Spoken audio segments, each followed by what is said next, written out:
Renungan Kefas. Aspek pertama, pemulihan Tuhan, wahyu Allah. Yohanes pasal 1 ayat 1. Pada mulanya adalah firman. Firman itu bersama-sama dengan Allah dan firman itu adalah Allah. Secara sederhana, pemulihan Tuhan memiliki 3 aspek. Aspek pertama adalah wahyu Allah. Wahyu Allah adalah pembicaraan Allah. Dari Musa dalam Perjanjian Lama sampai Rasul Yohanes dalam Perjanjian Baru. Allah telah berbicara lebih dari 1500 tahun. Pembicaraannya dikumpulkan menjadi Alkitab yang lengkap yang ada di tangan kita hari ini. Karena itu, kitab terakhir Alkitab, Wahyu, mengatakan pada bagian akhirnya, tidak boleh seorang pun menambahi perkataan-perkataan ini. Juga tidak boleh mengurangi perkataan-perkataan ini. Bahkan sebelum kelompok pertama para rasul meninggal, gereja telah menyimpang dari firman Allah, wahyu Allah. Inilah sebabnya para rasul menulis surat kiriman kedua, seperti 2 Petrus, 2 Timotius, 2 dan 3 Yohanes, dan lain-lain. Semua surat kiriman kedua ini adalah kitab pemulihan.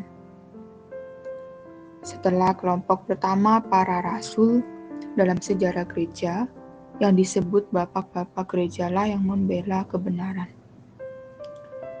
Walaupun demikian, di antara bapak-bapak gereja, karena terang yang tidak memadai, selalu ada banyak pertentangan mengenai kebenaran.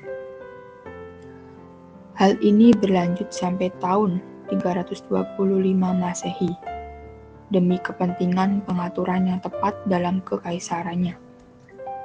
Kaisar Romawi Konstantin Agung tampil ke depan untuk campur tangan dengan mengadakan satu sidang di Nikea supaya meredakan pertentangan di antara bapak-bapak gereja. Sekalipun kredo ini baik, dalam istilah-istilah kebenarannya masih sangat kekurangan. Maka rapat Nikea yang tidak disempurnakan mengakibatkan masalah-masalah dalam kebenaran.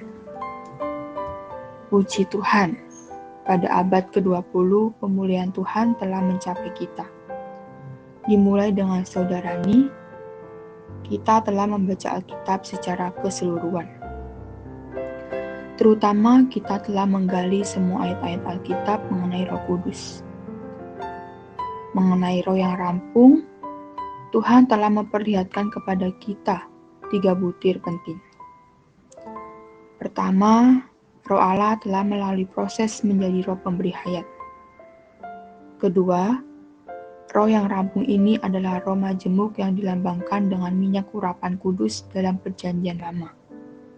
Ketiga, roh ini juga menjadi 7 roh, yaitu roh 7 ganda. 3 butir ini tidak disebutkan dalam kredo Nikea.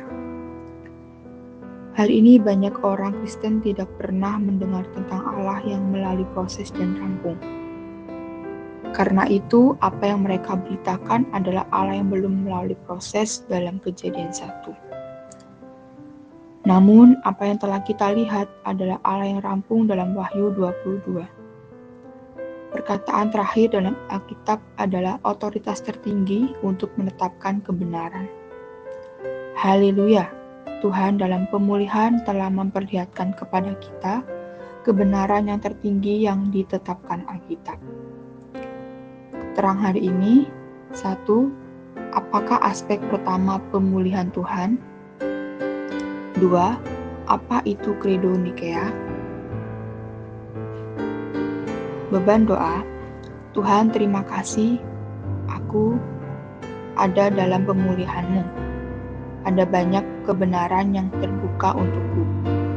Tuhan, berilah aku anugerah-Mu agar aku boleh ada yang tekad yang kuat untuk menuntut disusun oleh kebenaran yang murni.